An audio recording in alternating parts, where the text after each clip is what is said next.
감사하게도 새해 첫 예배를 사랑하는 분들과 같이 예배드리게 되어서 너무 감사하고 또 감사합니다.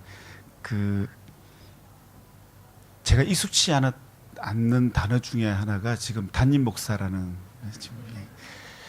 제가 병원에 원장으로 있었기 때문에 제가 신학교 마치고 목사 안수 받고 난 뒤에 가끔 가다가 알고 있는 지인들이 원장이라는 단어 안 쓰고 목사라 그러면 아주 좀 이게 어색했는데, 그 어색함을 갖다가 푸는데 거의 5년 이상 걸렸습니다. 근데 이 담임 목사라는 이 호칭은 얼마큼 더 오래 갈지 생각이 듭니다. 기도하겠고 말씀을 전하겠습니다.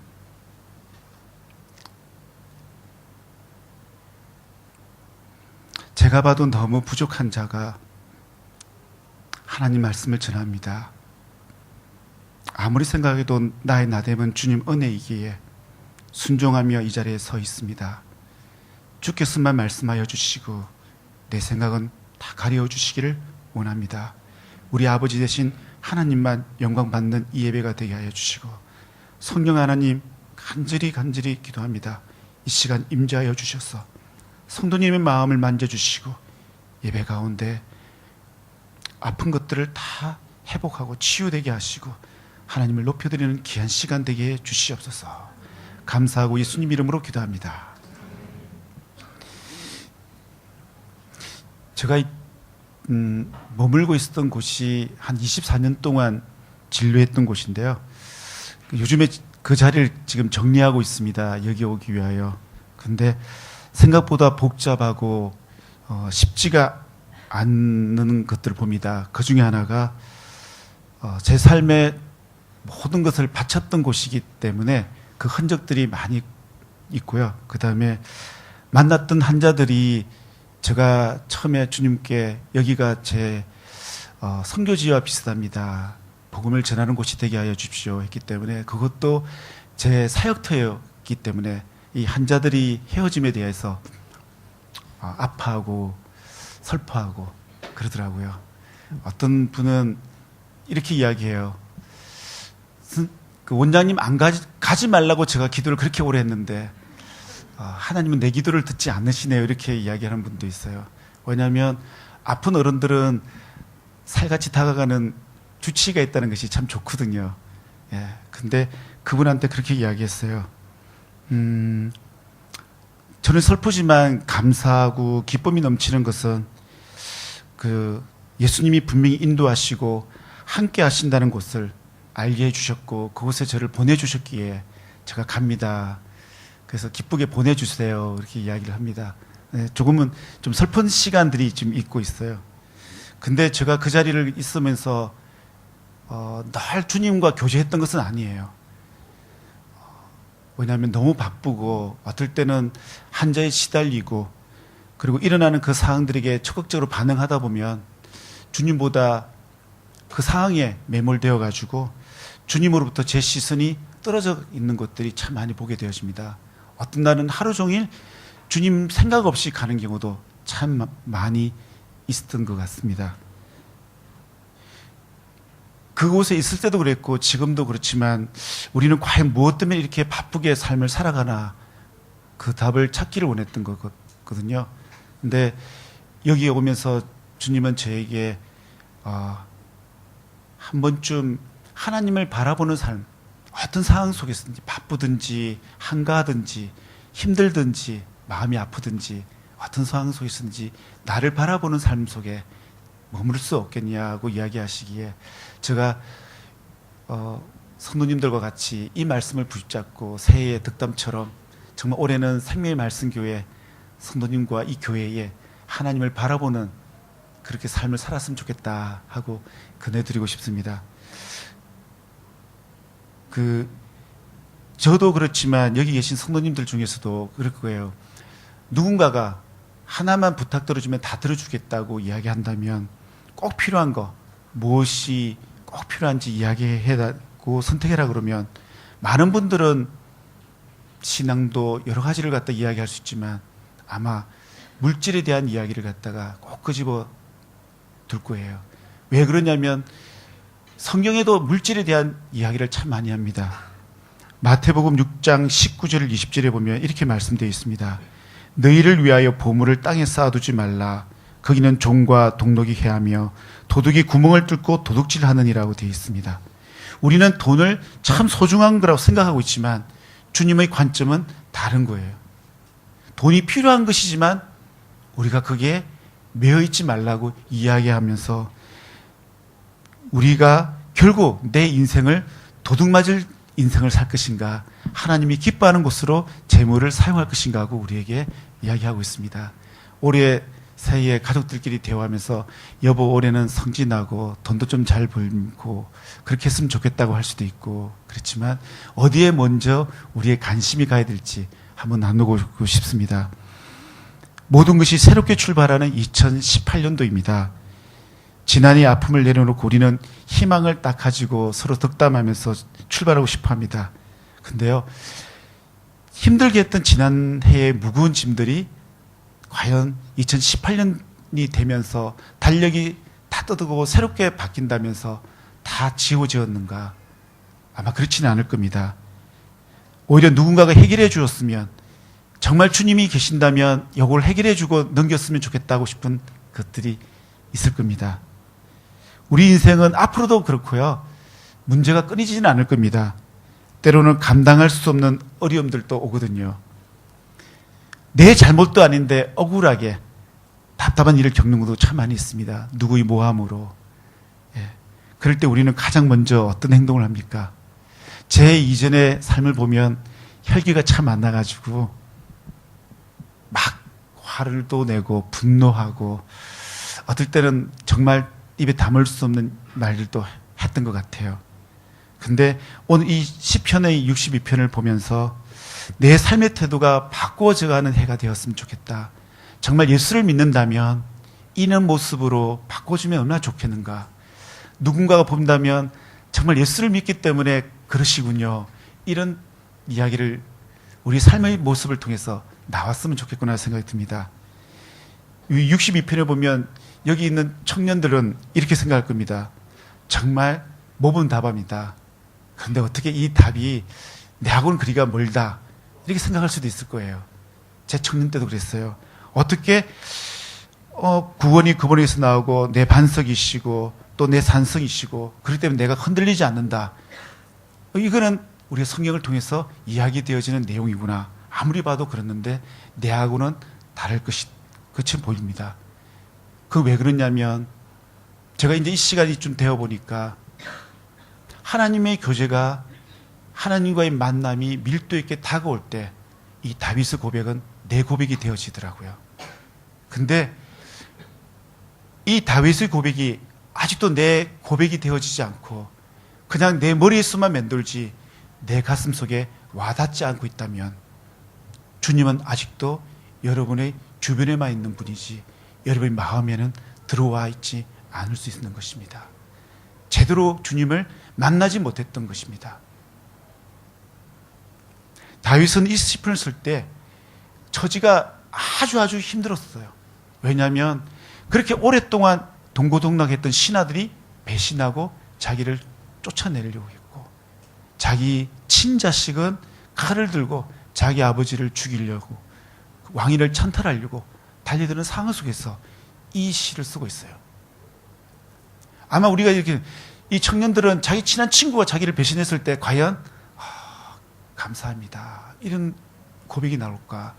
자기 아들이 아버지를 갖다 막 해코지하면서 재산을 갖다가 빼뜨리려고 그럴 때 과연 자식을 바라보면서 아버지가 이런 고백을 할 수 있을까? 쉽지가 않는 겁니다. 그런데 성경에서는 뭐라고 이야기하냐면 이 고백을 우리 모두가 함께 하기를 원하는 겁니다. 다윗이 왜 이 고백을 하게 되었었는가? 다윗의 삶 속에 어릴 때부터 목동을 있으면서부터 하나님께 받았던 은혜를 간직했던 것입니다.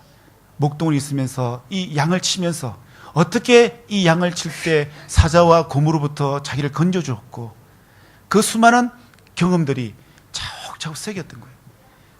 그 은혜를 채워놓으니까 엔간하게 힘든 것들이 와도 전혀 당황스럽지 않는 거예요. 하나님은 이런 분이기 때문에 이것은 잠시 있으면 지나갈 것이라고 확신했기 때문에 이 고백을 하는 것입니다. 우리도 동일하게 이 구별된 삶을 이 세상 속에서 살아야 되는 거예요. 다윗의 시대나 지금이나 세상은 허락하지 않는 거예요. 근데 왜 우리는 이런 고백이 우리 입에서 잘 나올 수 없는 것일까요? 우리는 정말, 제가 예를 들면 공감할 거예요. 변신 로봇처럼 정말 상황에 따라서 카멜레온처럼 변합니다. 처세술이 너무 발달되어 있는 거예요. 교회 와서는 우리 자녀들의 우선순위가 어디냐면 하나님을 잘 믿었으면 좋겠다 이야기합니다. 집에 갔으면 예수 믿어가지고 밥을 먹을 수 있겠니? 열심히 공부해가지고 좋은 학위를 따야지. 애들이 정체성이 흔들리는 거예요. 아내 보고는 여보, 교회 와서는 참 훌륭한 집사로서 잘 섬겨야지. 그러면서 교회에서 아무나 섬기지 말고 나만 잘 보필해. 그죠? 참 많이 변하는 모습을 가집니다. 이 고백은 지금 제 고백입니다. 네. 네. 근데 아까 제가 처음에 이야기했듯이 바울도 고린도전서 15장에 보면 오늘 우리 찬양 속에 있지만 하나님 은혜를 이야기합니다. 저는 여러분들에게 그렇게 이야기하고 싶어요. 받은 은혜를 버리지 마시고 가슴에 새기라 하고 싶어요. 하나님이 주신 은혜를. 그것이 없으면 그것을 갖다가 내버려 두버리면 잊어버려요. 어떤 분은 결혼 기념일도 잊어버리는 남성들도 있잖아요. 왜? 그렇게 프로포즈하고 사랑했던 아내의 결혼 기념일을 머리에서 지워버렸기 때문에 아내가 어떤 존재인지를 그 은혜를 갖다 잊어버려 놓으니까 언제 결혼했는지도 모르는 거. 주님과 만났던 그 첫사랑을 갖다가 간직하지 못하니까 내가 언제 예수 믿었고 언제 내가 그렇게 헌신했는지를 잃어버려 놓으니까 조금만 아픔이 와도 하나님 앞에 대들고 그렇게 불평할 수밖에 없는 것이에요. 받았던 은혜가 너무 크면 잠잘하게 오는 것들에 대해서는 우리는 그렇게 반응하지 않게 되거든요. 다윗은 아무리 불안하고 초조하고 어떨 때는 실패할 것 같은 마음, 어떨 때는 좌절되어지는 마음들이 왔을 때마다 그는 하나님을 바라보며 하나님께서 이 문제를 해결해 줄 것이라고 확신했던 것입니다. 제가 이번에 여기 오면서도 제가 실은 일기책을 봤어요. 하나님, 이 병원이 좀 정리되어지면 좋겠습니다. 2011년부터 기도했더라고요. 그죠? 그 사람이 오래됐죠. 근데 2011년부터 기도를 했는데 응답을 언제 주시냐? 2017년 겨울 문턱에 해결해 주셨어요. 그러면 제가 짜증날까요? 아니에요. 제가 그만큼 자랐던 것을 봅니다. 제가 가야 될 길을 주님은 아시는데 네 생각은 내 생각과 틀리다는 것에 대한 답을 갖다가 주셨는데 그 답을 갖다가 내가 아멘으로 받아들일 수 있기 위해서는 그만한 시간이 필요했던 거거든요. 그리고 그 은혜를 갖다가 내가 가슴에 새기는 시간들이 있었어요. 지난번에도 이야기했지만 생명의 말씀 교회를 준비 없이 했다면 도망갔을 거예요. 저는 겁이 많은 사람이거든요. 그리고 경험도 없기 때문에. 그런데 아주 이상할 정도로 편안하게 감사합니다, 가겠습니다고 이야기하고 즐거운 마음으로 병원을 정리를 신바람나게 하고 있거든요. 우리 딸은 아빠 미쳤구나. 이전 같았으면 불평과 불만이 일어나요. 그런데 다윗과 같은 고백이에요. 감사합니다. 잠잠히 주님을 바라봅니다. 합니다. 여기 계신 분들도 마찬가지일 거라죠. 중요한 거는 같은 상황인데도 나의 반응은 달라요. 이것이 신앙의 성숙이거든. 우리의 믿음도 반응을 해야 되고 잘해야 됩니다. 믿음의 성숙에는 신앙의 연단이 필요하거든요. 만약에 다윗처럼 이 4절을 읽어보면 3절과 4절에 넘어지는 담, 흔들리는 우타리, 높은 자리에서 떨어뜨리려고 하고 입으로는 축복이고 속으로는 저주하는 그 울타리에 있다 그러면 아마 대부분 사람들은 왜 이런 상황에 노출되었냐고 말씀할 거예요. 그렇지만 다윗은 그런 반응을 보이지 않는 거예요. 그 기간 동안에 다윗은 그만큼 신앙이 성숙되어 있기 때문에 그렇습니다. 저는 이 시간 같이 공유하고 싶은 것이 뭐냐면요, 어떤 상황에서든지 정말 이런 고백이 나올 수 있을 것 같이 생명의 말씀 교회 성도들은 아무리 찔러도 미소가 지어지고 감사가 나오고 내가 해코지를 하더라도 당신을 위해서 기도하겠다 그러고 이상한 곳 같다 할 정도로 그런 성숙이 있었으면 좋겠어요. 근데 그것이 실질적으로 주님이 말씀했어요. 내 원수를 위하여 오히려 기도하고 니를 핍박하는 자를 위하여 축복하라고 그러셨어요. 우리 주님이 그렇게 말씀하셨어요. 주님이.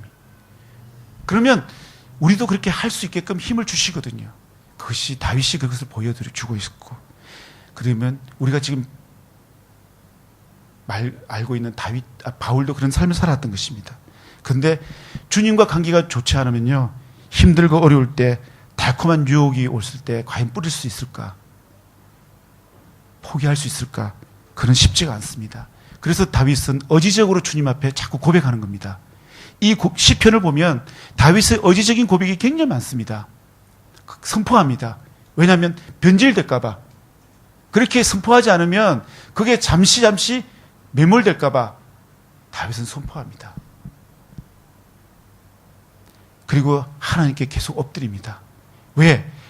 꿈틀꿈틀 그리거든요. 화가 나고 분노하고 싶고 그냥 나도 복수하고 싶은 마음이 생기거든요. 그래서 엎드리는 겁니다. 하나님 앞에 엎드리면서 하나님께서 그 마음을 지워달라고 기도해 가는 겁니다. 하나님께 기도로 나아가는 사람만이 온전히 하나님을 갖다가 바라볼 수 있는 것입니다. 빌립보서 우리가 4장에 보면 제가 참 좋아하는 구절 중에 하나입니다.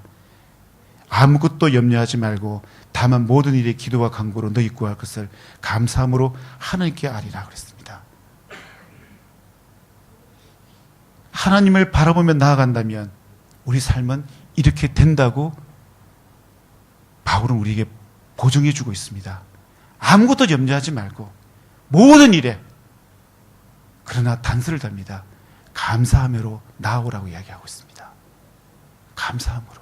그럴 때 네가 이해할 수 없는 하나님의 평강이 너희 마음과 생각을 지켜주시겠다고 하고 있습니다. 이것이 시편 썼던 다윗의 고백인 것입니다. 다윗이 이 상황 속에서 감사함으로 하나님 앞에 나아가니 하나님께서 그 상황 속에서 마음의 평강을 주시는 것입니다.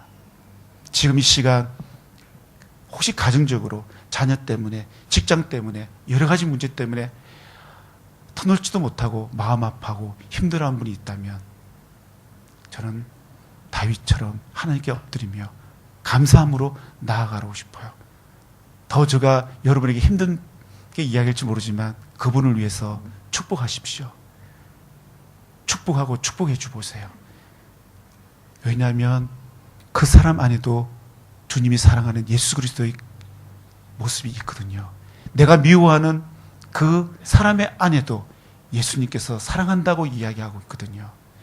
예수님이 사랑하는 그 사람을 내가 미워할 수 없는 것이거든요. 바울은 그것을 알기에 우리에게 이것을 적고 있다고 이야기하고 우리에게 선포하고 있다고 생각합니다. 누구에게든지 그렇게. 그러면 어떻게 해야 될까요? 내 형제 그리고 교회 안에서 내 성도들을 사랑하기 위해서는 우리 힘으로는 안 돼요.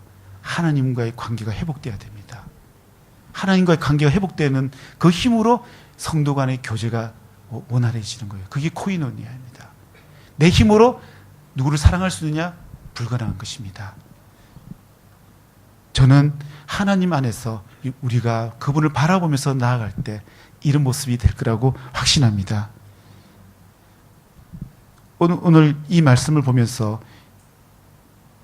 주님, 우리가 이 땅에서 살아가면서 나에게 힘들게 하고 있는 것들 중에 사람과의 관계 중에서 돈 문제가 걸려 있고요, 명예가 걸려 있고 권세가 걸려 있는데 정말 주님을 살아가며 주님을 바라보며 인생을 살다 보면 이거에 대해서 우리가 어떤 개념을 가질 수 있겠습니까? 이야기했습니다.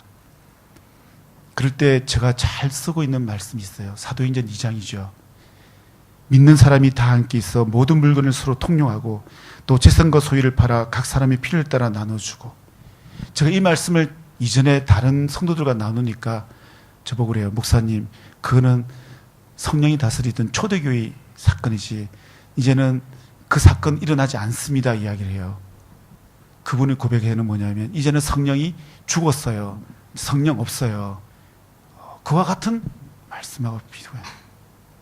성령이 임할 때 이 모습이 있다 그러면 여기에 성령께서 임재하신다면 우리 성도들 안에 이런 삶이 되지 않겠습니까?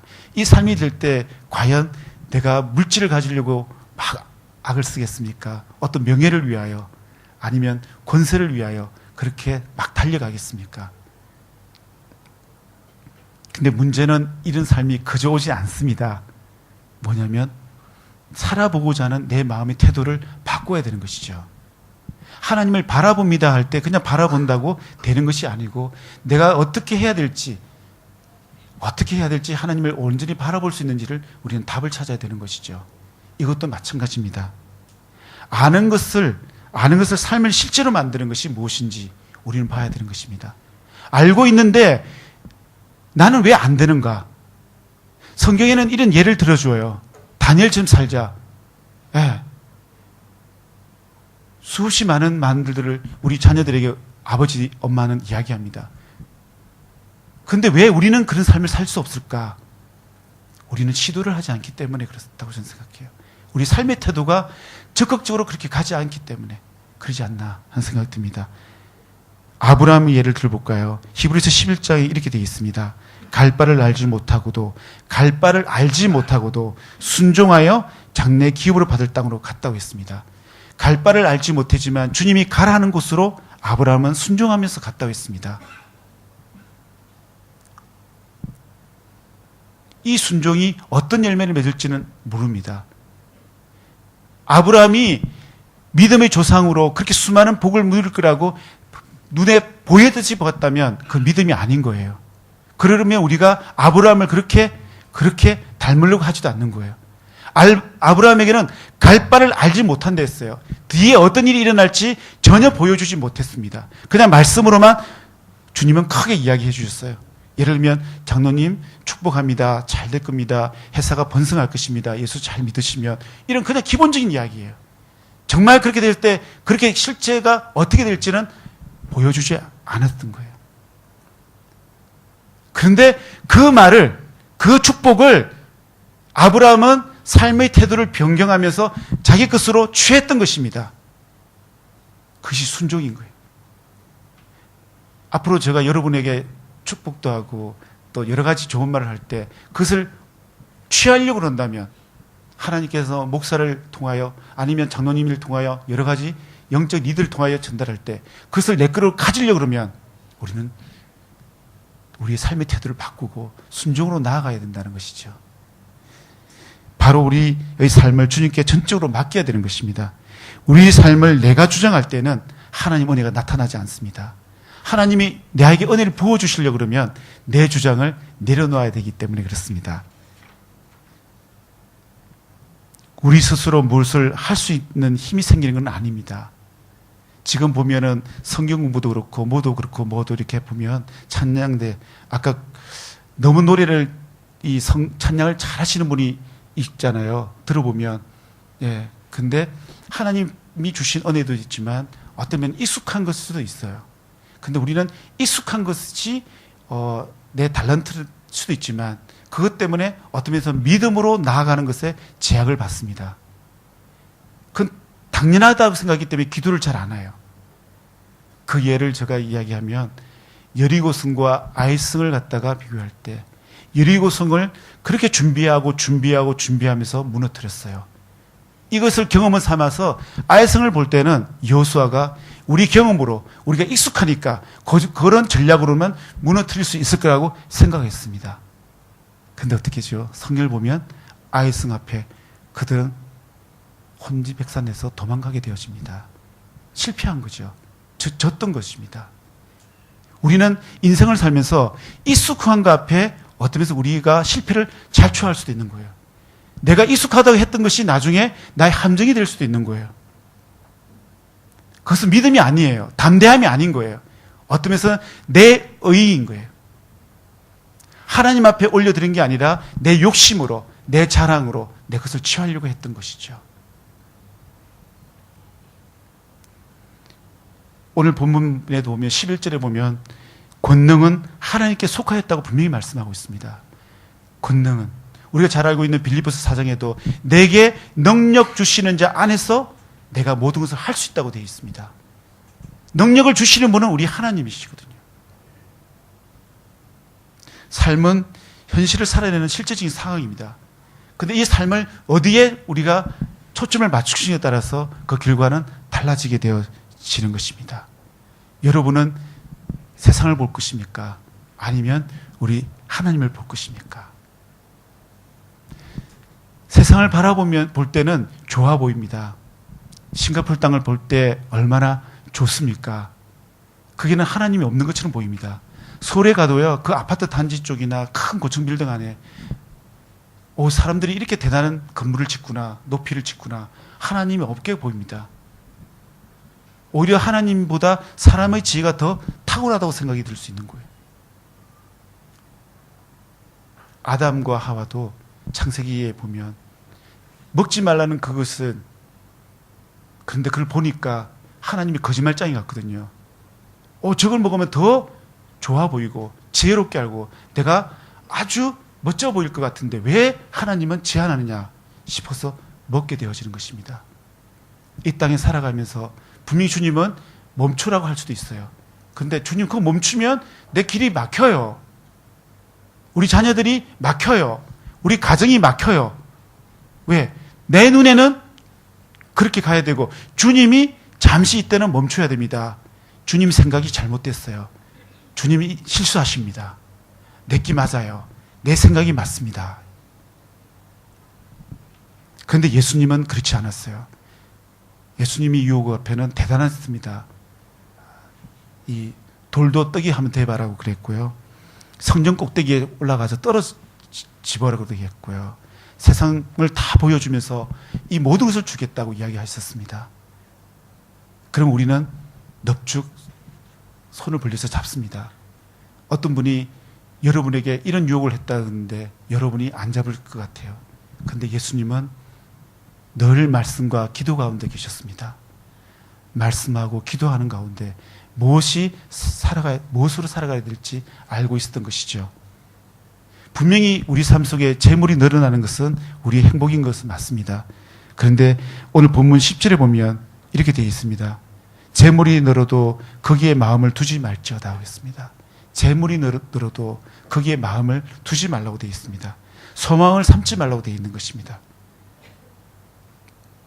우리는 지금 새해부터 막막한 현실의 높은 벽 앞에 혹시 놓일 수도 있습니다. 그러면 내가 필요한 것들이 뭐가 있습니다.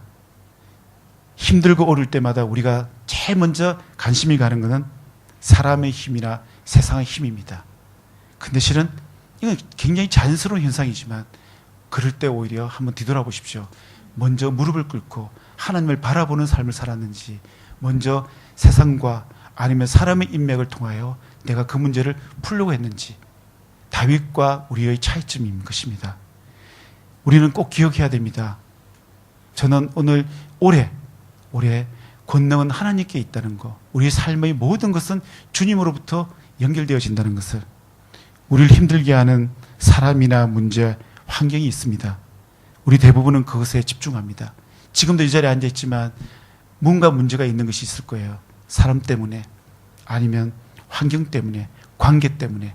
근데 그 관계를 내가 계속 생각 안 돼가지고 그 관계가, 그 문제가, 어려움이 해결되어지는 것은 아닙니다.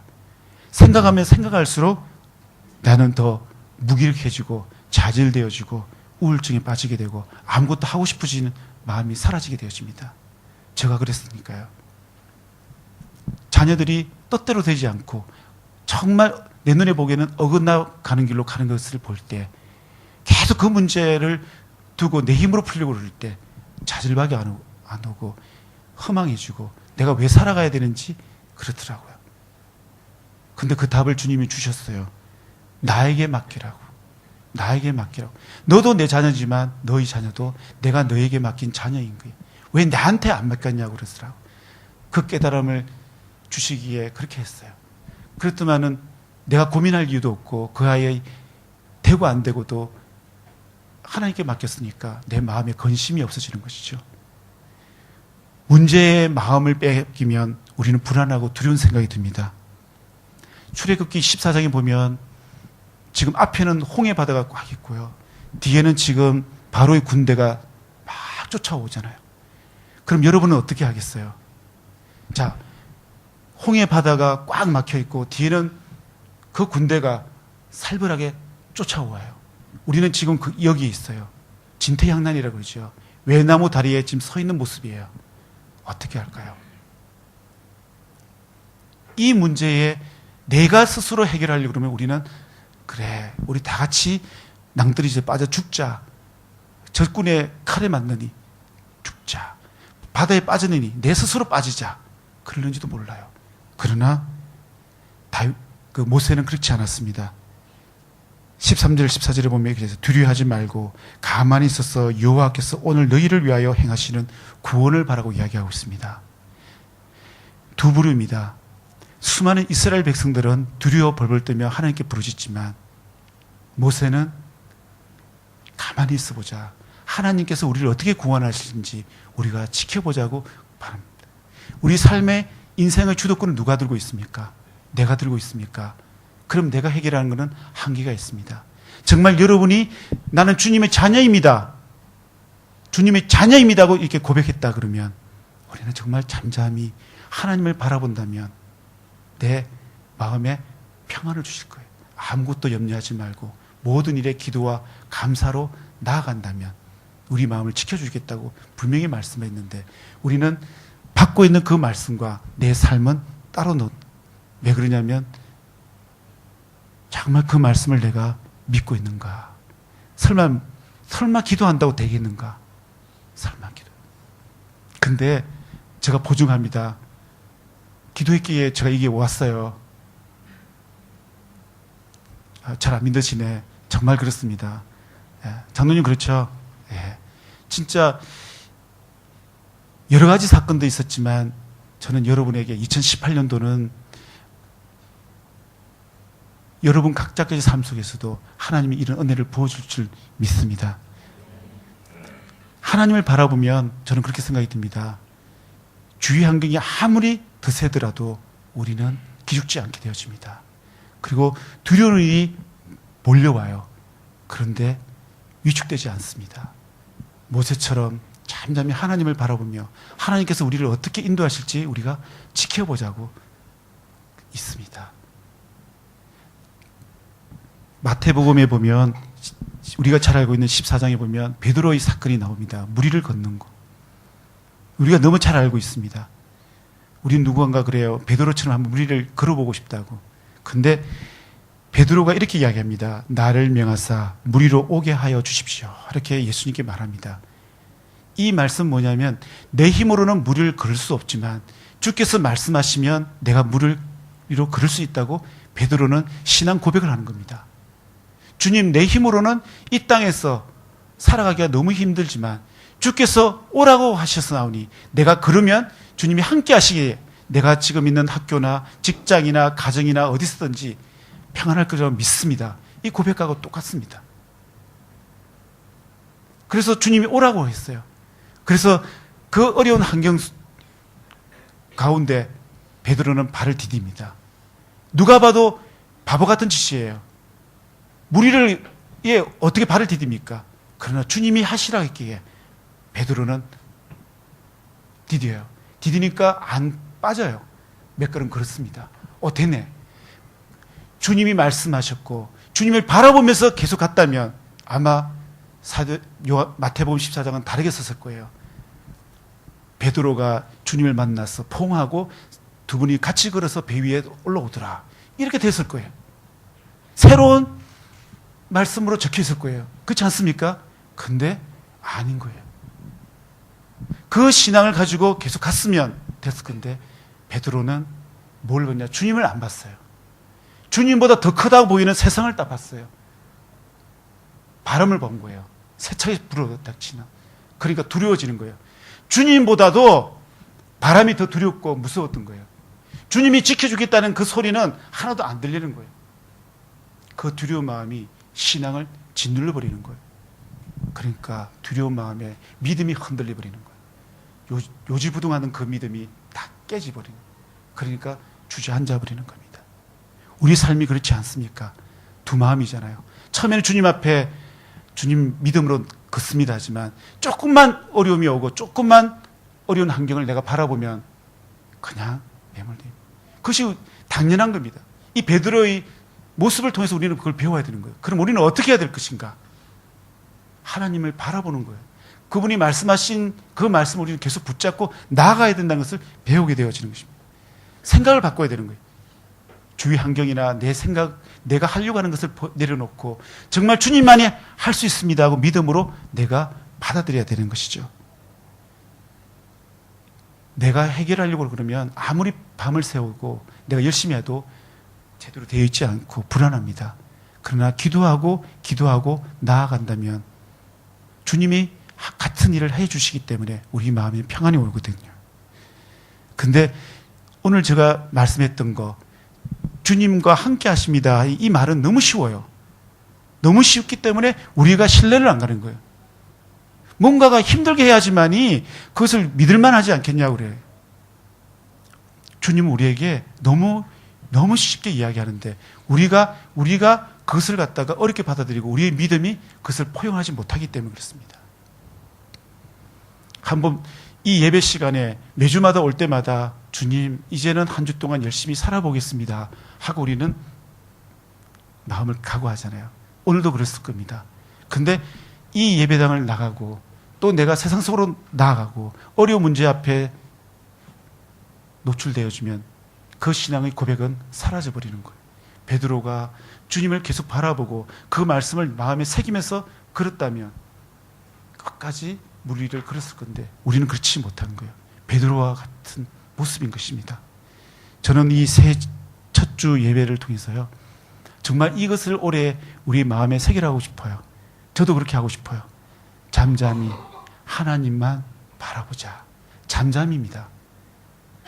우리는 조금만 힘들면 입에서 큰 소리가 나옵니다.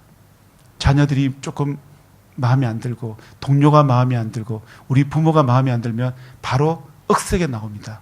거친 소리가. 근데 다윗은 우리 보게 잠잠하라고 이야기하고 있습니다. 큰 소리에 내 음성이 안 들린다는 거예요.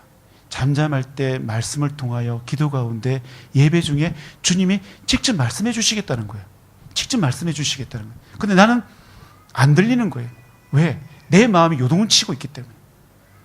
그게는 들리지 않는 것이. 두 번째는 하나님을 바라보라고 싶어요.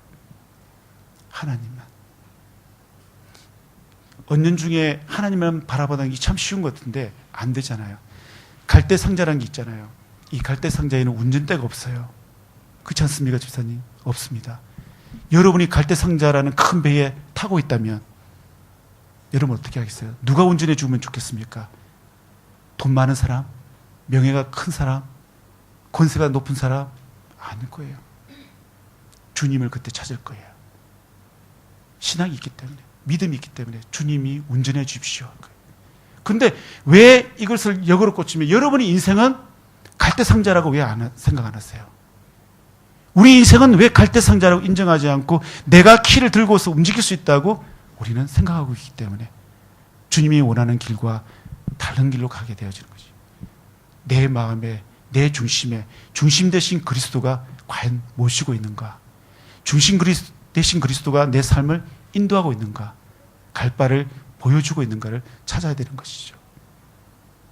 이것이 내가 죽고 예수 그리스도 사는 것입니다. 갈라디아서 2장 20절에 이렇게 될 때 내 삶은 달라지게 되어지는 것입니다. 기다려야 된다고 이야기하죠. 마지막으로 기다릴 때 마음 놓고 기다리는 거 아닙니다. 어려움이 와요. 연단이 필요한 거예요. 왜? 받아들일 만큼 내가 성숙해야 되기 때문에. 근데 꼭 기억하십시오. 욥기 23장에 보면 내가 가는 길을 욥은 이렇게 고백합니다. 내가 가는 길을 내가 알고 있다고 이야기하지 않습니다. 내가 할 수 있다고 한 게 아니라 내가 가는 길을 그가 아신다고 했습니다. 참 우리가 많이 고백하지만 뒤에 나오는 정금같이 나올 거라는 것만 기대하는 거예요. 내가 좀 지나면 정금같이 내가 나오니까 좀 좋아질 거라고만 우리가 묵상하지, 그 앞에 그분이 안다는 것에 내가 순종해야 되고 그분께 맡겨야 되고 그분이 연단을 줄 거라는 것에 대해서는 우리는 많이 잊어버릴 때가 많이 있습니다. 그분이 답을 줄 때까지 우리는 잠잠히 기다려야 되는 거예요. 근데 우리는 너무 빨라요. 그분 때를. 제자들도 이때입니까 이야기합니다. 사도행전에 주님 올라갈 때쯤에도. 그만큼 우리는 조급한 거예요. 그러나 주님은 우리가 믿음이 그것을 받아들일 때까지 기다려 주신다는 것을 보게 되어집니다. 마지막으로 예화를 하나 들게요. 아이를 잃어본 적이 있는 부모들 많을 거예요. 그죠? 예, 주위에도. 근데 우리가 그 아이를 찾으려고 그러면 어디서 찾습니까? 어떻게 하면 잘 찾을 수 있을까요? 실은 그 아이가 잃어버린 그 자리에 있을 때에 찾기를 쉬워요. 근데 그 아이가 부모를 찾고자, 스스로 찾고자 헤매기 시작하면 아마 부모로부터 점점점 멀어집니다. 대부분 미아들은 그럴 겁니다. 그냥 잃어버렸던 시장터에 그냥 그대로 가만히 울어제끼면 그 소리 듣고 엄마가 찾아올 건데 자기 스스로 할 것 같아서 헤매다가 멀어지는 것이죠. 우리 삶이 그렇습니다. 하나님 어디 있습니까? 찾아보려고 헤매는 것입니다. 내가 이것은 할 수 있을 거라 생각하고 내 방식으로 해결하려고 발버둥칠 때 오히려 그것은 점점점 주님으로부터 멀어지는 모습인 것을 저는 제 삶을 통하여 고백할 수 있습니다. 그 자리에 서서 주님 오실 때까지 기다린 것보다 더 정답은 없습니다. 지금 힘드세요. 마음이 무너질 것 같고 자질감도 오고 무기력해진다면 저는 그것을 찾기 위하여 누군가에게 손을 벌리기보다 엎드리십시오. 엎드리고 주님을 만나기를 그 자리에서 기대하면서 주님을 찾으십시오.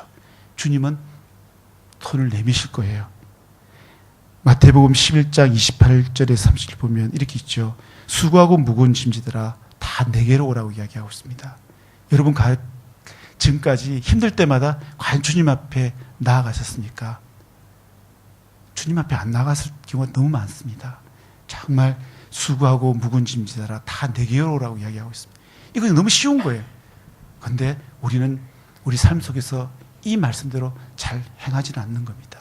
우리 청년들이 보면 너무 힘들 것이 많을 거예요. 내 힘으로 해보려고 그럴 때. 그런데 저는 한 번쯤 올해는 하나님을 바라보며 여러분이 아픈 거 하나도 내버려 두지 말고 시편에 보면 이렇게 되어 있습니다. 8절에 보면 백성들아 무엇이든지 언제든지 그를 의지하고 그의 앞에 마음을 토하라. 하나님은 우리의 피난한 젖이다. 다윗은 확신했던 거고 알았던 것입니다. 언제든지 무엇이든지 그분을 의지하고 내 마음에 막 받쳐있는 것을 다 토설해 보면 하나님이 들어주시겠다고 했기에 다윗은 어떤 상황에서든지 주님을 바라보면서 잠잠히 기다릴 수 있지 않았나 싶습니다. 2018년도 우리 생명의 말씀 교회와 성도님들이 정말 이 말씀과 기도, 이 예배 안에서 하나님을 잠잠히 바라보고 만났으면 좋겠다 싶으십니다. 그래서 이 한 해가 정말 풍성한 한 해가 되고 여러분의 가정과 이 교회가 하나님으로 인해서 너무나도 놀라운 것을 2018년도 송구영신 예배 드릴 때 간증한다고 하룻밤 다 샜으면 좋겠구나 생각합니다. 그렇게 되기를 정말 소망하고 여러분을 그것을 손에 딱 짚고 달려가라고 하고 싶습니다. 기도하겠습니다.